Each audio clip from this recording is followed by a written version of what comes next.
My wife said, "I'm going away for a few days. Don't wait for me." I replied, "Okay." No questions, no calls. On day 4, I checked something she forgot existed.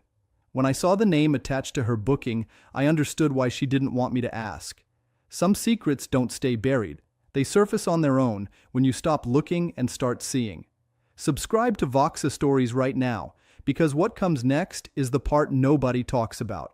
I'm 33 years old and I'm sitting at my kitchen table at 2 in the morning with a laptop open in front of me and a cup of tea that went cold 40 minutes ago that I keep picking up and setting back down without drinking, and I'm looking at a name on a screen that has rearranged everything I thought I understood about the last 9 months of my life. Not everything. Longer than that, if I'm being honest with myself, which I'm trying to be, finally at 2 in the morning. With the cold tea and the name on the screen and the specific irreversible quality of information that cannot be unseen once it has been seen. My wife is 4 days into a trip she told me she needed to take alone. She said she needed space to think. She said she'd been feeling overwhelmed and that a few days away would help her reset. She said with a specific deliberate gentleness that I now understand was the gentleness of someone managing a situation rather than sharing one. "Don't wait for me. I'll be back when I'm back." She kissed me on the cheek, not the mouth, which I noticed and filed without knowing what to do with, and she rolled her suitcase to the car and she drove away. I said, "Okay." No questions, no calls after, because that's what she asked for, and because I am the kind of person who takes people at their word, and because somewhere in the part of me that knows things before I'm ready to know them, I understood that questions would produce answers I wasn't ready to receive in the driveway on a Tuesday morning. I waited 4 days.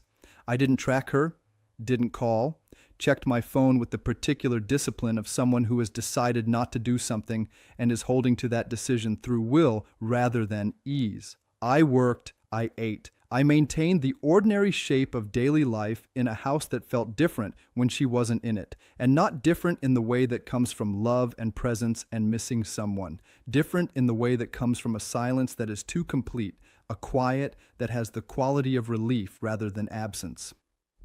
Day 4, I found it entirely by accident, which is the thing I keep coming back to. I wasn't looking. I was trying to locate an old receipt for a home appliance that was under warranty, something I'd been meaning to deal with for weeks and had finally gotten around to. We shared a family email account for household things, utilities, subscriptions, service warranties, the administrative layer of a shared life. I logged in to search for the receipt and I found it in 40 seconds. Then I saw the other email. 4 days old from a hotel booking confirmation, her name in the subject line. A property I didn't recognize in a location 3 hours from here. I opened it the way you do things that you already know are going to change something, with a steadiness that is not calm, but is the thing your body does when it understands that this moment requires it. The booking was for 2 guests, her name listed first. The second name was a man I will refer to only as someone I knew, which is all the specificity this story needs and more than I want to give him. I sat with the screen for a very long time. The kitchen was quiet. The refrigerator cycled. Outside, a car passed on the street, its headlights sweeping briefly across the ceiling through the window. And then the dark came back, and the screen stayed the same, and the name stayed the same, and nothing about the information changed with additional looking. Let me tell you who I was 9 months ago, because this story doesn't make sense without that baseline. 9 months ago, I was a person who would have described his marriage as good. Not perfect. I don't think I've been naive enough to use that word about anything in my adult life, but solid. Built on a real foundation of genuine affection and complementary rhythms and the specific comfort that comes from having chosen someone and had them choose you back, and from the daily evidence of that choice in the texture of ordinary life. We'd been married 4 years. Together for 2 before that. 6 years of accumulated history, shared language, the particular intimacy of knowing someone's sleep schedule and their coffee order, and the exact way they laugh when something catches them off guard. I'd been aware, in the peripheral way you're aware of things you're not ready to examine, that something had changed in the last several months. Not dramatically. She hadn't stopped being present or kind or functional within the architecture of our life together. What changed was something more like a direction. The way a compass needle shifts a few degrees. The instrument looks the same, the case looks the same, the needle looks the same, but where it's pointing has moved, and if you don't check it against a landmark, you might not notice until you're meaningfully off course. I'd checked it against a few landmarks and gotten readings I hadn't fully processed. She started being vague about her schedule in a new way, not secretive in a dramatic sense, vague with the smooth, practiced quality of someone who has become accustomed to providing enough information to prevent questions without providing enough to constitute an honest account. She mentioned a colleague in work conversations with a frequency that established casual normalcy, the same technique I've described in other versions of this kind of story, because people use it for the same reason people use any technique that works, which is that it works. I'd noticed the frequency. I'd noted it and moved past it because noting it felt like the beginning of a thing I didn't want to begin. The last notable moment before the trip was a dinner party at a friend's house, 3 weeks prior. 11 people, good food, the kind of easy social evening that usually lands well. She was animated in a way I'd been missing at home. Present, funny, warm, the version of herself I'd fallen in love with operating at full wattage. I'd thought, something's better. Whatever was off has shifted. I'd been grateful without examining what exactly I was grateful for. Toward the end of the evening, loading coats in the hallway, I overheard her on the phone. Not the content, just the tone. The specific warm private register I recognized as the one she used with her closest people. The tone that means the conversation is one she'd chosen rather than one she was managing. She finished the call before I reached her and put her phone away and smiled at me with the bright completeness of someone who has just closed a window. I said nothing. We drove home. We went to bed.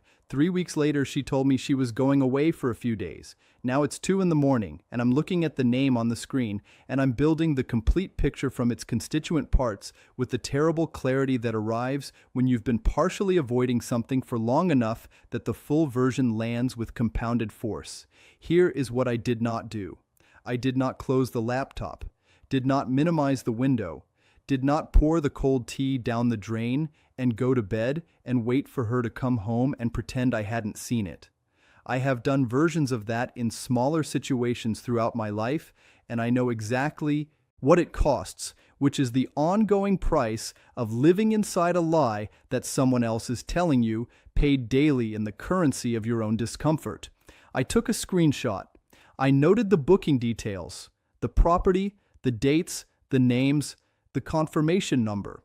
I forwarded the email to my personal account, the one that exists outside our shared household infrastructure. Then I opened another tab and I spent 45 minutes doing the quiet, methodical work of understanding my position. The house we own together, both names on the mortgage, which I'd been making slightly more than half of the payments on for 2 years since her income had shifted. The joint accounts, which I'd been the primary contributor to for the same period. The car she was currently driving to a hotel 3 hours away, in my name, though she used it more than I did and had for the past year, an arrangement that had evolved gradually and never been formally discussed. A trip. We'd booked for the following spring, deposits in my name, her name on the itinerary, my card on the confirmation. I looked at that list with the same clean, unsentimentalized attention I'd been trying to develop since the screen showed me what it showed me. Then I started making decisions. The spring trip, I logged into the booking platform and I canceled her addition to the reservation. Not the whole trip, just her place on it. The deposit was mine, and canceling the whole reservation would have cost me a financial penalty I wasn't going to absorb on her behalf. I removed her name, adjusted the booking to single occupancy, and the system confirmed the change. 60 seconds. The car insurance. Her name was listed on the policy as a secondary driver on a vehicle I owned. Not something I could change in the middle of the night, but something I noted on a list in a document I opened and titled, plainly, Things to Handle. The list grew over the next 2 hours as I worked through the practical infrastructure of a 6-year shared life with the systematic attention of someone who has accepted that the infrastructure is going to need to be disassembled. Joint account. I couldn't and wouldn't drain it. That would be both legally problematic and genuinely wrong. What I could do was contact my bank in the morning and establish what the process looked like for account separation, which I noted. My financial advisor, whom I called the next morning before she was due back. A brief, careful conversation that confirmed my understanding of what was mine, what was ours, and what the separation process would look like if it came to that. The attorney, I found one through a professional reference, sent an email at 6 in the morning requesting an initial consultation, received a response by 9 confirming an appointment for the following day. I disclosed nothing in the email except that I needed to understand my position in a situation involving a marital asset question. Neutral language. Documented. Then I waited. Not passively, actively, in the specific way of someone who has completed their preparation and is now simply holding the space until the next necessary thing. She came home on day 5, mid-afternoon. I heard the car in the driveway, heard the key in the lock, heard the particular sound of her re-entry, the suitcase wheels on the entryway floor, the specific sequence of sounds that had been the soundtrack of her homecomings for 6 years and that now landed in my chest with a completely different quality. I was in the living room, reading, or appearing to read. She came in with the slightly careful energy of someone returning from something they're managing the re-entry from, warm but gauged, checking the room before committing to a register. "Hey," she said. "Hey," I said. "Good trip?" "Yeah, I feel better, more reset." "Good." I set down the book. "Can we talk?" The gauge recalibrated immediately. I watched her make a decision about her expression. "Sure, let me just..." She gestured at the suitcase. "Leave it. Sit down." She sat. The afternoon light was the flat, even kind of overcast daylight that makes everything look as it is rather than better than it is. She was in the armchair and I was on the couch and the room was very quiet. "I found the booking confirmation," I said, "in the household email, 4 days ago." The stillness that followed had a physical quality, like a change in atmospheric pressure. "I wasn't looking for it," I continued. "I was looking for an appliance receipt. I opened the email because it had your name in the subject line, and I thought it might be something we needed for the records. I saw the property, I saw the dates, I saw the second name on the reservation." She looked at me, then at her hands, then back at me. The expression on her face was the specific expression of someone who has been running a calculation for a long time and has just been informed that the variable they were calculating around was never a variable. "How long have you known?" I said. "It's not..." She stopped. "It's complicated." "How long?" 7 months, she said, quietly, with the exhausted honesty of someone who has just set down something very heavy. 7 months. I ran that backward through the 9 months of off-compass readings, the frequency of the colleague's name, the dinner party phone call, the kiss on the cheek in the driveway. "The colleague," I said. She nodded. "The trip." I needed to think about what I wanted. While sharing a hotel room with him. She didn't answer that one. The silence was its own answer. What followed over the next 2 hours was the kind of conversation that is exhausting, not because it's loud, but because it requires total presence. She cycled through the familiar phases. Context building, the marriage's shortcomings as contributing factors, not an excuse but an explanation. She needed me to understand what had been missing. I listened to all of it with the steady attention I give to things that matter, hearing the real grief in it alongside the self-justification, accepting both as genuine without allowing the first to rehabilitate the second. "What do you want to do?" I said when she'd finished. She looked at me with the expression I'd been seeing in fragments for 9 months and was now seeing whole. "I don't know." "I need you to know," I said. "Not tonight, but soon. Because I've had 4 days to sit with this, and I know what I'm not willing to go back to. And what I'm not willing to go back to is something that looks like a marriage and runs like a performance. I'd rather have something honest, even if the honest thing is that it's over, than have something managed." She stayed in the guest room that night. I slept better than I expected. In the morning she came downstairs and we had coffee at the kitchen table, the same table where I'd sat 4 nights ago with the laptop and the cold tea, and she told me she'd ended it the previous evening, by phone, and that she wanted to try to rebuild. I told her I'd heard her and that I needed time to decide whether rebuilding was something I was capable of. and that I needed complete honesty going forward as a non-negotiable baseline, and that the architecture we'd built that had allowed 7 months of this to exist was going to have to be dismantled and rebuilt from the ground up. She said she understood. I canceled the attorney appointment. Not permanently. I noted the contact and kept it available. But I canceled the immediate consultation because the situation had shifted into a phase where legal preparation was premature, and the conversation was still possible.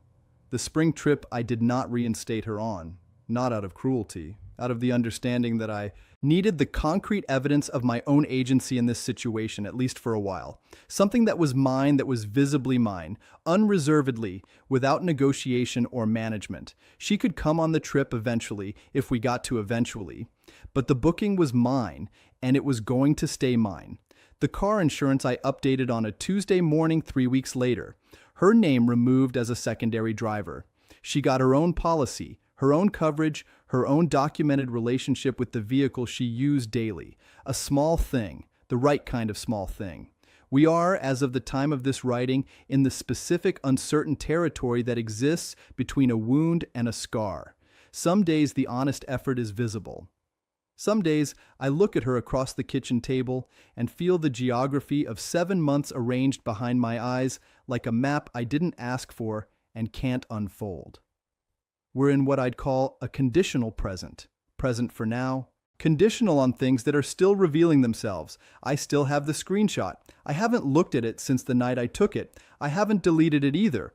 It lives in a folder in my personal account, named with the date, and I think it will stay there for a long time. Not as a weapon, not as evidence, just as the documentation of the night I stopped being managed and started seeing clearly. That's what night 4 actually was. Not the betrayal. That was months earlier and had its own date.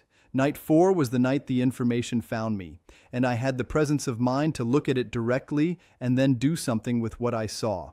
I keep coming back to the cold tea, the way I kept picking it up and setting it back down. The body's automatic return to ordinary comfort in the middle of extraordinary information. There's something in that small, repeated gesture that feels like the whole story. You keep reaching for the thing that was normal. You keep finding it cold. Eventually, you make a fresh cup, or you don't. But you stop pretending the cold one will do.